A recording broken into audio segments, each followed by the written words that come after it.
So it's time to begin getting these bags outside into mushroom beds. It's the middle of November, and I could probably let these go till the end of November, until the ground is frozen, because I'm not going to be able to work the ground very well with the rototiller if it's frozen. But I have a total of about 100 bags, 6 pounds apiece. So about 600 pounds of black morel spawn. And of course some of it has been colonizing for a bit longer, and I'll get those out first. You can see these bags that I didn't mix up.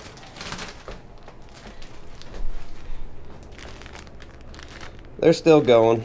I mean, fully colonized, and really hardly anything on the back side where the grain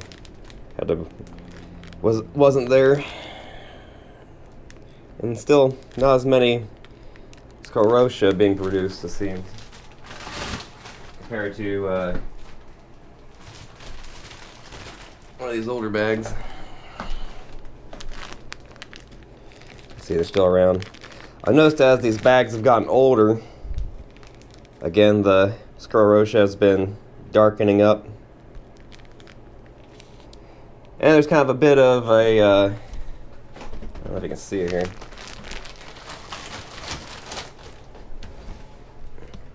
Like some of these bags have kind of a wispier mycelium that's kind of growing out through everything as well. And the sclerotia pretty much seem to not be growing any larger in size. I'll be taking some of the sclerotia out of these bags too to get a better look at them, because there really aren't any pictures or videos online that I can find that details actually what a separate morel sclerotia looks like. Still lots of activity. I'd say maybe the ones that are up here on the upper shelves that's got a little extra warmth, because I've been trying to keep this room at about 75 up out here. But you can see I think they're producing a little bit better, so I want to warm things up. Of course I do. I've only thrown these on the floor here, but I still got a little space heater warming everything up. I did do a little experiment towards the end. These here are bags that I did with my standard 15% cottonseed meal added. And you can see made sclerotia just fine. I can't actually really see any less or greater growth of it compared to the non-supplemented bags, but at least that shows you that supplementation does not hinder the production of sclerotia. And two, these bags are the last ones I made, so possibly they are producing sclerotia faster than the other bags. You know, next time I do this, I'll have to do them side by side to see to get some really good comparative results. So 600 pounds of spawn. Let's get outside and take a look at where all this will be going. This is the area where I'll be planting most of them. Here, I'll take a walk. Now, because these mushrooms tend to like ash trees, that's where I'm going to try to plant them. But unfortunately, in Ohio and other places around this area of the country, it's hard to keep any ash trees alive because of the ash borer beetle. Kills them off. You can see I have one still halfway alive, but a lot of dead ones.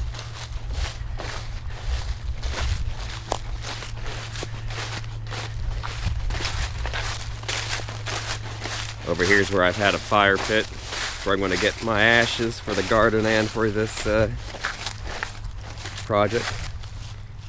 But you can see up here, there's some dead ash trees, there's a dead ash tree, there's a dead ash tree, a couple sycamores, and a mulberry. But so what I'm going to do is this area right here, you kind of see where this line of trees is. It's a bit of a drainage area for the properties. If it rains really hard, you get a small stream like down the center of it. It usually stays pretty moist too. So what I'm planning to do is kind of do these two lanes, if you would, running parallel to the tree line, far enough away that they're not going to get washed out by any rain, and too far enough away that my rototiller is not going to snag up a lot of roots, which it'll do anyhow. But that might be a good thing, because what I would like to do is maybe find some roots of these live ash trees and plant some spawn close to it, and see if I can get some sort of mycorrhizal relationships going.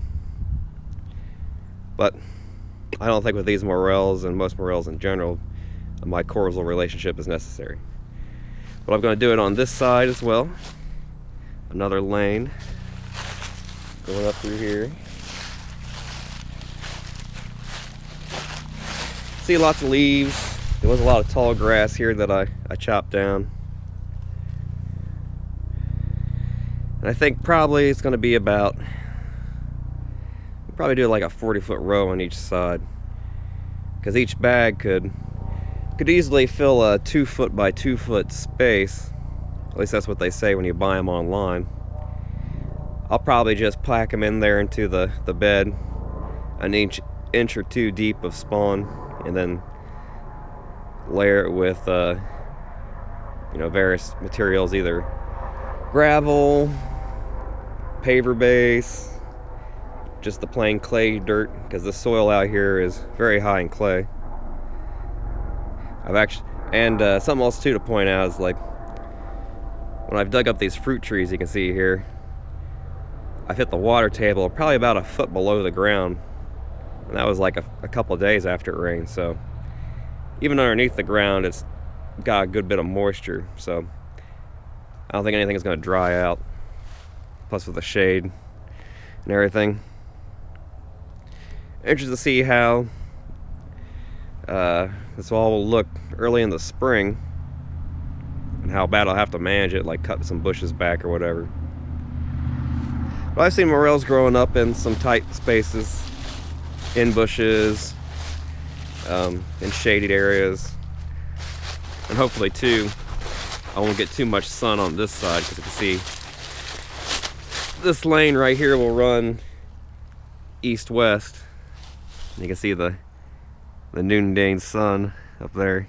But I guess my camera kind of blocks it out pretty good. That's nice. So I'm going to pull out the rototiller and start getting to work. I've got this lane tilled up. Now I've actually tilled it deeper than I would have normally for a mushroom bed. You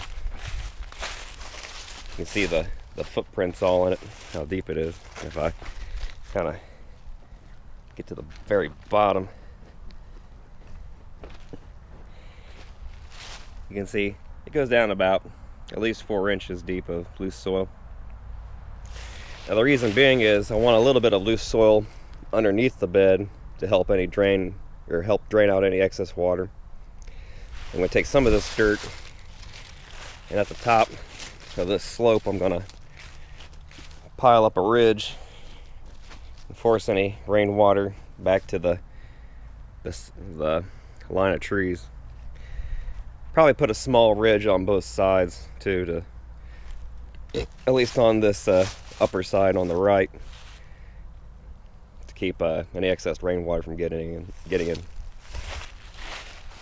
And when I do one of these gardening videos eventually for next year, you can see my garden put away for winter over there. I'll teach you how to use the tiller properly so you don't damage it or yourself. And I measured this off, and it's around 50 feet. And I figure probably what I'm going to do is 1 bag per foot, because then you You figure, if that's about a foot in between my feet right there, going across about 2.5 feet. So that should be enough to put it down to about an inch or more layer of the sawdust spawn and sclerotia. So in a couple days I'll come back out here with a hoe and hoe the dirt out of the center of it, get it kind of level off, and plant the sclerotia in there. And I don't want to do that quite yet because I still got a lot of leaves falling. I don't really want a whole bunch of leaves underneath what I'm going to put in, just because, although it probably won't make any difference, no point in complicating things and creating some sort of unfortunate circumstance with rotten leaves underneath it. I've got this first bed dug out and ready to go. I'll probably keep some of the height of the sides here. You can see it's kind of piled up on each side where I hoed it out. And again, just a little bit of broken up dirt on the bottom. So hopefully it all will drain down this way. And I took a pickaxe and dug out a drainage channel. Probably actually need to dig it a little bit further, but then connect it to the lower part of this yard. And that way, hopefully, I won't have any water pooling up problems. I think what I'm going to do is actually divide this up into 12 bag sections. And I will start with the bags that I did not mix up.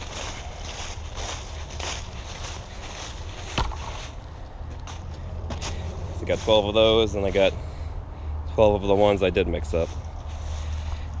You see here too, I got these little construction flag markers that I can label, 1, 2, 3, etc.